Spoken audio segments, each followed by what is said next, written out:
एक दिन गौतम बुद्ध अपने शिष्यों के साथ एकदम शांत बैठे हुए थे। उन्हें इस प्रकार बैठे हुए देख शिष्य चिंतित हुए कि कहीं वह अस्वस्थ तो नहीं हैं। एक शिष्य ने उनसे पूछा कि आज वह मौन क्यों बैठे हैं? क्या शिष्यों से कोई गलती हो गई है? इसी बीच एक अन्य शिष्य ने पूछा कि क्या वह अस्वस्थ हैं? पर बुद्ध मौन रहे। तभी कुछ दूर खड़ा व्यक्ति जोर से चिल्लाया, आज मुझे सभा में बैठने की अनुमति क्यों नहीं दी गई है? बुद्ध आंखें बंद करके ध्यान मग्न हो गए। वह व्यक्ति फिर से चिल्लाया, मुझे प्रवेश की अनुमति क्यों नहीं मिली? इसी बीच एक उदार शिष्य ने उसका पक्ष लेते हुए कहा कि उसे सभा में आने की अनुमति प्रदान की जाए। बुद्ध ने आंखें खोलीं और बोले, नहीं, वह अछूत है, उसे आज्ञा नहीं दी जा सकती। यह सुनकर शिष्यों को बड़ा आश्चर्य हुआ। बुद्ध उनके मन का भाव समझ गए और बोले, हां, वह अछूत है।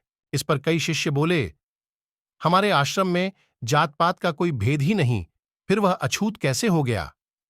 तब बुद्ध ने समझाया, आज वह क्रोधित होकर आया है। क्रोध से जीवन की एकाग्रता भंग होती है। क्रोधी व्यक्ति प्राय मानसिक हिंसा कर बैठता है, इसलिए जब तक वह क्रोध में रहता है तब तक अछूत होता है। इसलिए उसे कुछ समय एकांत में खड़े रहना चाहिए। क्रोधित शिष्य भी बुद्ध की बातें सुन रहा था। पश्चाताप की अग्नि में तपकर वह समझ चुका था कि अहिंसा ही मनुष्य का महान कर्तव्य व परम धर्म है। वह बुद्ध के चरणों में गिर पड़ा और कभी क्रोध न करने का प्रण लिया। आशय यह है कि क्रोध के कारण व्यक्ति अनर्थ कर बैठता है और पश्चाताप उसे बाद में होता है, जिसका कोई लाभ नहीं मिलता। इसलिए हमें क्रोध नहीं करना चाहिए। असल मायने में क्रोधित व्यक्ति अछूत हो जाता है और उसे अकेला छोड़ देना चाहिए।